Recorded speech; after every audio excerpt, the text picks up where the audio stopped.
اعوذ باللہ من الشیطان الرجیم بسم اللہ الرحمن الرحیم۔ کیا صرف اس بات کا انتظار کرتے ہیں کہ ان پر اللہ کا عذاب بادلوں کے سائے میں آئے اور عذاب کرنے والے فرشتے آئیں اور معاملے کا فیصلہ کیا جائے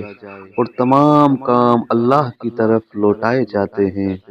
بنی اسرائیل سے پوچھ لو کہ ہم نے ان کو کتنی روشن نشانیاں دیں، اور جو شخص اللہ کی نعمت یعنی محمد صلی اللہ علیہ وآلہ وسلم کی شان کے بارے میں علم آنے کے بعد بھی بدل دے گا تو بے شک اللہ سخت عذاب کرنے والا ہے۔ جو کافر ہوئے یعنی یہودیوں کے سردار،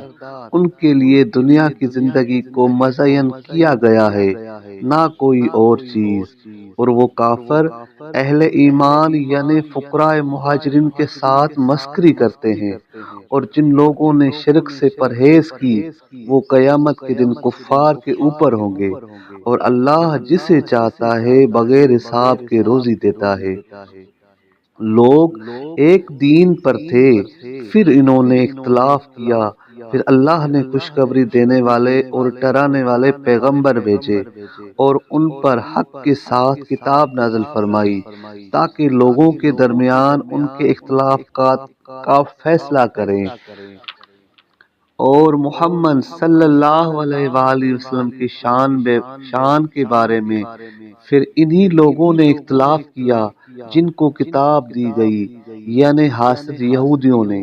اس کے بعد کہ میری صفات کے بارے میں ان کے کتابوں میں ان کے پاس روشن نشانیاں آئیں،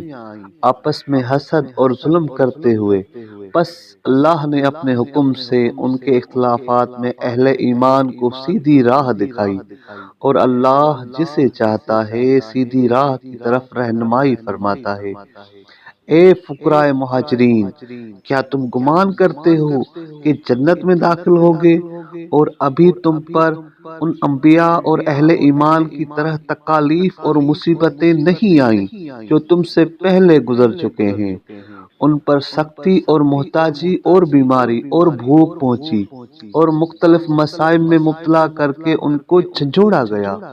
یہاں تک کہ پیغمبر اور ان لوگوں نے جو اس کے ساتھ ایمان لائے تھے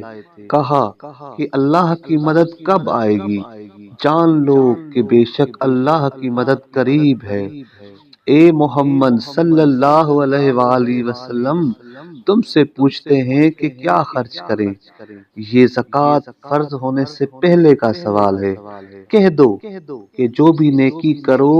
اور جو مال خرچ کرو اس کے حقیقی حقدار ماں باپ اور قریبی رشتہ دار اور یتیم اور مساکین اور مسافر ہیں، اور تم جو بھی نیکی کرو گے بے شک اس سے اللہ جاننے والا ہے۔ تم پر کفار سے جنگ لکھی گئی ہے اور وہ قتال تمہارے لیے مشکل ہے، اور شاید تم کسی چیز کو پسند نہ کرو اور وہ تمہارے لیے اچھی ہو، اور شاید تم کسی چیز کو پسند کرو اور وہ تمہارے لیے خراب ہو، اور اللہ جانتا ہے اور تم نہیں جانتے۔ اے پیغمبر صلی اللہ علیہ وآلہ وسلم، تم سے حرمت والے مہینوں میں جنگ کرنے کے بارے میں پوچھتے ہیں۔ کہہ دو کہ ان میں لڑنا بڑا گناہ ہے، اور اللہ کی راہ اور اس کی اطاعت سے روکنا اور اس کا کفر کرنا اور مسجد حرام سے روکنا اور وہاں کے رہنے والوں کو وہاں سے باہر نکالنا اللہ کے نزدیک بہت بڑا گناہ ہے، اور فتنہ و فساد کرنا قتل سے بڑا گناہ ہے، اور کفار ہمیشہ تم سے لڑتے رہیں گے یہاں تک کہ تم کو تمہارے دین سے لوٹا دیں اگر اس کی استطاعت رکھیں، اور تم میں سے جو اپنے دین سے پھرے گا پھر کافر ہو کر مرے گا تو وہی لوگ ہیں جن کے اعمال دنیا اور آخرت میں ضائع ہو گئے، اور یہی لوگ دوزخی ہیں، اور وہی اس کے اندر ہمیشہ رہنے والے ہیں۔ بے شک جو لوگ ایمان لائے اور جنہوں نے ہجرت کی اور انہوں نے اللہ کی راہ میں جہاد کیا، وہی لوگ اللہ کی رحمت کی امید رکھتے ہیں، اور اللہ بخشنے والا رحم کرنے والا ہے۔ صدق اللہ العلی العظیم۔